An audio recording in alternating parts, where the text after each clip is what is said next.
Everyone. तर मी doctor Suchita माझ्या या यूट्यूब चॅनलमध्ये द क्रोशेटिंग डेंटिस्ट तुमचं खूप खूप स्वागत करत आहे. तर मला खूप रिक्वेस्ट येत आहेत माझ्या कमेंट बॉक्समध्ये. नेहमी हा प्रश्न आहे की ग्रॅनीज शिकवा, तो शिकवा, त्याचं ट्युटोरियल बनवा. तर फायनली आज मी हे ट्युटोरियल घेऊन आलेली आहे. अतिशय फास्ट बनणारा आणि खूप सुंदर दिसणारा हा स्टिच असतो आणि याचे मल्टिपल युजेस आहेत, ते मी व्हिडिओच्या शेवटी तुम्हाला नक्की सांगते. तर हा व्हिडिओ किंवा हा प्रोजेक्ट बनवताना मी याच्यामध्ये वर्धमानचं मॅग्नस यूज करत आहे. तर म्हणजे बिगिनर लोकांसाठी हे यान खूप छान आहे, कारण थिकनेस याचं चांगलं आहे आणि कलर तर मी तुम्हाला लास्ट व्हिडिओमध्ये सांगितलं की थोडे लाईट शेड्स तुम्ही यूज करा जर तुम्ही बिगिनर असाल तर. तर असंच आपण हा स्टेप बाय स्टेप व्हिडिओ शेवटपर्यंत नक्की बघा, कुठेही मिस करू नका. तर चला आपण व्हिडिओ आता स्टार्ट करूया. तर बघा, आपण मटेरियल बघत आहोत. आपल्याला सगळ्यात आधी लागणार आहे एक यान. लाईट कलरमध्ये घेतलं तर फारच छान, म्हणजे तुम्ही लवकर शिकू शकाल. नंतर आपली 4.5 मिलीमीटरची हुक, एक सीझर आणि टॅपेस्ट्री नीडल. त्यात आधी आपण एक मॅजिक रिंग बनवायची आहे आपल्याला या प्रोजेक्टसाठी. सुरुवात बघा कशी करायची. जे यानचं शेवटचं एंड आहे ते आपल्या राईट हँडकडे सोडून द्यायचं असं. नंतर लेफ्ट हँड जो आहे आपला, आपण यानवर असा ठेवून आपला फर्स्ट फिंगर जो आहे त्या यान असं गुंडाळून घ्यायचं आणि जे मिडल फिंगर आहे आणि थंब आहे यांनी असं आपलं हे यान इथे होल्ड करायचं आहे. तर ही आपली बोटांची पोझिशन राहील. आपलं जे यानचं हे एंड आहे त्याला आपण पकडून असा एक गोल फिरवून घ्यायचं आहे. बघा, जस्ट असं एक गोल फिरवून घेतलं म्हणजे इथे एक सर्कल तयार होईल. हा सर्कल आपण मिडल फिंगर आणि थंबच्या मध्ये असा होल्ड करून ठेवायचा आहे आणि आपली जी हुक आहे ती हुक अशी खालून आपण इथे इन्सर्ट करून घ्यायची आहे. तर ही आपली पूर्ण पोझिशन झाली आहे. आता आपण ॲक्च्युअल जे वर्क आहे ते करणार आहोत. तर बघा, हे जे सर्कल आहे हे सर्कल आपण असं इथे बनवून घेतलं आहे आणि ह्या सर्कलमध्येच आपल्याला आता वर्क करायचं आहे, म्हणजे ही आपली मॅजिक रिंग म्हणून काम करेल. तर सुरुवात काय करायची आहे बघा. सगळ्यात आधी आपली जी हुक आहे आपण अशी फिरवून घ्यायची आहे आणि एक यान याच्यामधून असं काढून घ्यायचं आहे आणि हा सर्कल असा आपण होल्ड केला की हा सर्कल जो आहे हाच आपला मॅजिक रिंग म्हणून बनत आहे. तर आता आपले हे जे मिडल फिंगर आणि थंब आहेत हे सोडून द्यायचे आणि इथे होल्ड करायचं. ठीक आहे. आता बघा, चेन 1 2 3 3 चेन बनवायच्या आणि आता जे काही पुढचं वर्क आहे ते आपण या सर्कलच्या मध्ये करायचं आहे. तर 3 चेन बनवल्यात. ह्या 3 चेन म्हणजे आपला फर्स्ट डबल क्रोशे स्टिच असणार आहे. आता आपण या जो मोठा सर्कल आहे त्याच्यामध्येच डबल क्रोशे स्टिच बनवायचे. बघा, इथे एक आपण डबल क्रोशे स्टिच असं बनवलं. परत बघा, डबल क्रोशे स्टिच कसं बनवायचं आहे. अशी आपण हुक फिरवून घेतली, आपल्या ह्या सर्कलमध्ये इन्सर्ट करायची आहे. हुकमध्ये असं यान काढून घ्यायचं आहे. नंतर यान ओव्हर करून एकदा पहिल्या दोघांमधून काढायचं, यान ओव्हर करून दुसऱ्या दोघांमधून एकदा काढायचं. म्हणजे हे 1 2 3 आपले 3 डबल क्रोशे इथे रेडी झालेत. आता काय करायचं आहे, चेन 1 2 3 3 चेन बनवायचे आहेत आणि परत या सर्कलमध्ये आपण 3 डबल क्रोशे स्टिचेस बनवायचे आहेत. तर डबल क्रोशे स्टिचेस जे आहेत ते मी एकदम डिटेलमध्ये माझ्या आधीच्या व्हिडिओमध्ये सांगितलं आहे. त्याच्यामध्ये तुम्ही एकदम जर बिगिनर आहात तर तो व्हिडिओ तुमच्यासाठी एकदम हेल्पफुल आहे. त्याच्यामध्ये मी सगळे स्टिचेस जे आहेत ते एक्सप्लेन केले आहेत डिटेलमध्ये. तर तो व्हिडिओ बघून तुम्ही परत इथे येऊ शकता, म्हणजे तुम्हाला इथे डबल क्रोशे स्टिचेस बनवणं थोडं इझी जाईल. आता बघा, आपण हे 3 डबल क्रोशे स्टिचेस इथे बनवले.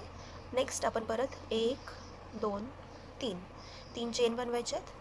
परत पुढे 3 डबल क्रोशे स्टिचेस इथे बनवायचे आहेत. एक, हा दुसरा आणि हा तिसरा. बघा, इथे हे 1 2 आणि 3 हे 3 सेट इथे रेडी झालेत. परत 1 2 3 3 चेन बनवल्या आणि 3 डबल क्रोशे बनवायचे आहेत.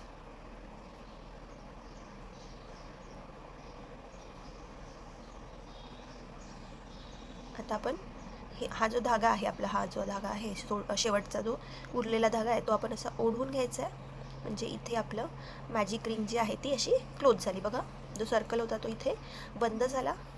आता काय करायचं आहे, चेन 1 2 3 3 चेन बनवायच्या आहेत आणि सुरुवातीच्या ज्या आपण 3 चेन बनवल्या होत्या बघा, त्यातली जी तिसरी चेन आहे इथे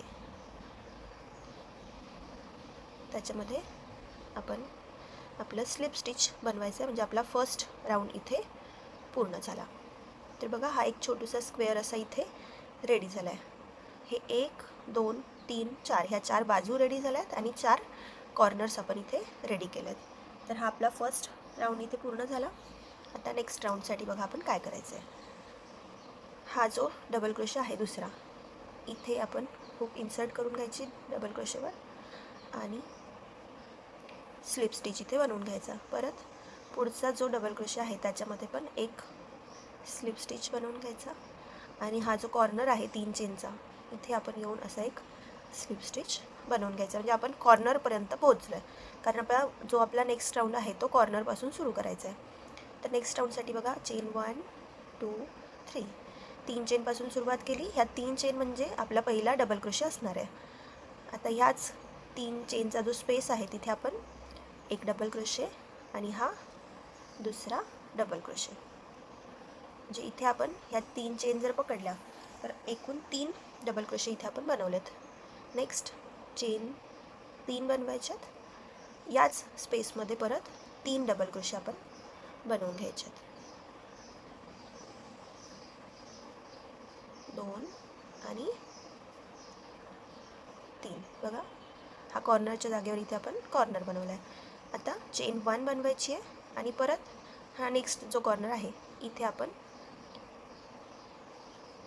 वर्क बनवणार आहोत. तर काय करायचं, इथे पण 3 डबल क्रोशे, 3 चेन 1 2 3 आणि परत 3 डबल क्रोशे 1 2 आणि 3. परत एक चेन आणि नेक्स्ट कॉर्नर पकडायचा. नेक्स्ट कॉर्नरमध्ये पण आपण काय करायचं आहे, डबल क्रोशे 3 चेन 3 आणि डबल क्रोशे 3.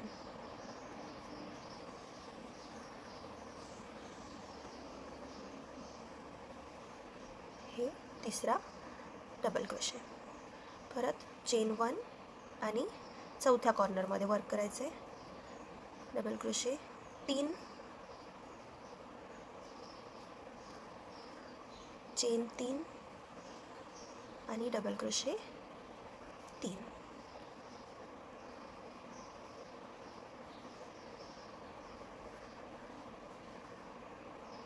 चेन 1 आणि इथे आपला हा दुसरा राऊंड पूर्ण होणार आहे. तर आपण काय करायचं आहे, 1 2 3 ही तिसरी जी चेन आहे इथे आपण स्लिप स्टिच बनवून हा राऊंड पूर्ण करून घ्यायचा आहे. तर बघा, 2 राऊंडनंतर आपलं वर्क हे असं दिसत आहे. तर आता आपल्या लक्षात आलं आहे की आपण नेमकं काय करतो आहे. तर परत आता आपण तिसऱ्या राऊंडच्या सुरुवातीसाठी आपल्याला कॉर्नरमध्ये पोहोचायचं आहे. कारण आपण कॉर्नरपासून तिसरा किंवा प्रत्येक पुढचा जो राऊंड आहे तो सुरुवात करत आहोत. तर काय करायचं, स्लिप स्टिच आणि कॉर्नरमध्ये एक स्लिप स्टिच, परत चेन 3. तर ह्या 3 चेन आपला पहिला डबल क्रोशे असणार आहे. कॉर्नरमध्ये आता आपण शिकलो आहे काय करायचं आहे, 3 double crochet, chain 3 double crochet 3. तर कॉर्नर आता आपण शिकलो आहे. आता आपण साईडमध्ये काय चेंजेस आहेत ते बघूयात. तर बघा, इथे एक कॉर्नर आपला रेडी झाला.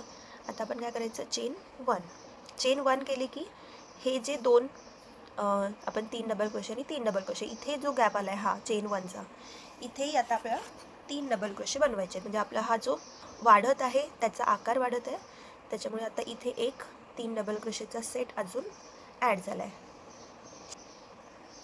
बघा, परत चेन 1 आणि आता कॉर्नर. तर कॉर्नर आता आपण शिकलो आहे. आता आपल्याला पक्क पार्ट झालं आहे की कॉर्नरमध्ये काय करत आहे आपण, 3 double crochet, 3 chain, 3 double crochet, 1 2 आणि 3. परत चेन 1 बनवायची आहे आणि या जागेमध्ये 3 डबल क्रोशे आपण बनवून घ्यायचे आहेत. 2 आणि 3. चेन 1 बनवूयात आणि या जागेमध्ये आपला कॉर्नर. तर मी आता हा कॉर्नर बनवून घेते. बघा, तिसरा राऊंड पूर्ण करून आपल्याला आता समजले आपण काय करत आहोत ते. तिसरा राऊंड पूर्ण करून मी तुम्हाला तिसऱ्या राऊंडच्या शेवटी भेटते. तर बघा, इथे मी माझी शेवटची चेन 1 बनवली आहे आणि आपले जे चेन 1 2 आणि 3 ही तिसरी चेन आहे तिथे आपण स्लिप स्टिच बनवला. म्हणजे आपला हा तिसरा राऊंड इथे पूर्ण झाला आहे. तर आता आपण बऱ्यापैकी आपल्या लक्षात आलं असेल की आपण काय करत आहोत. परत आपल्या स्लिप स्टिच बनवत जायचं आहे कॉर्नरपर्यंत. स्लिप स्टिच 1, हा 2 आणि हा कॉर्नरमध्ये एक स्लिप स्टिच बनवला. म्हणजे आता आपण नेक्स्ट जो आपला चौथा राऊंड आहे तो कॉर्नरपासून सुरुवात करू. चेन 3 पासूनच सुरुवात करायची आहे. कॉर्नरच्या जागेवर कॉर्नर बनेल बघा. 3 डबल क्रोशे, 3 चेन आणि परत 3 डबल क्रोशे. 1 2 आणि हा 3. नंतर चेन 1 आणि आता इथे एकदा आपण डबल क्रोशे बनवणार आहोत. 1 2 आणि हा तिसरा. परत चेन 1 आणि तसंच 3 डबल क्रोशे आपण इथे बनवू. 1 2 आणि 3. तर बघा आता पूर्ण जो पॅटर्न आहे तो तुमच्या लक्षात आला असेल चांगल्या प्रकारे. आपण काय करतो ते इथे आपण कॉर्नर बनवला आहे. Chain 1 space 3 double crochet, chain 1 space 3 double crochet. परत इथे आपण चेन 1 बनवून कॉर्नर बनवू आणि असंच आपलं हे वर्क कंटिन्यू करू. मी ह्या चौथ्या राऊंडच्या आपल्या शेवटी पोचली आहे. इथे मी चेन 1 केलं आहे आणि जी तिसरी चेन असणार आहे त्याच्यामध्ये आपण स्टिच करून इथे चौथा राऊंड पण पूर्ण करून घेऊ. एक चेन बनवली आणि जो एक्स्ट्रा धागा आहे तो आपण इथून कट करून घेऊयात. ग्रॅनी स्क्वेअर जो आहे इथे हा रेडी झाला आहे. आता याचं फिनिशिंग बघा आपण कसं करणार आहोत. हा जो एक्स्ट्रा धागा आहे हा आपल्या टेपेस्ट्री नीडलमध्ये असं टाकून घ्यायचं, ओवून घ्यायचं.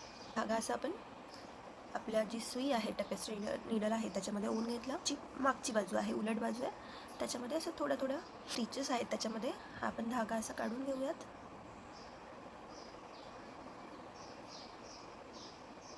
बघा आणि उरलेला धागा आपण कट करून घेऊयात.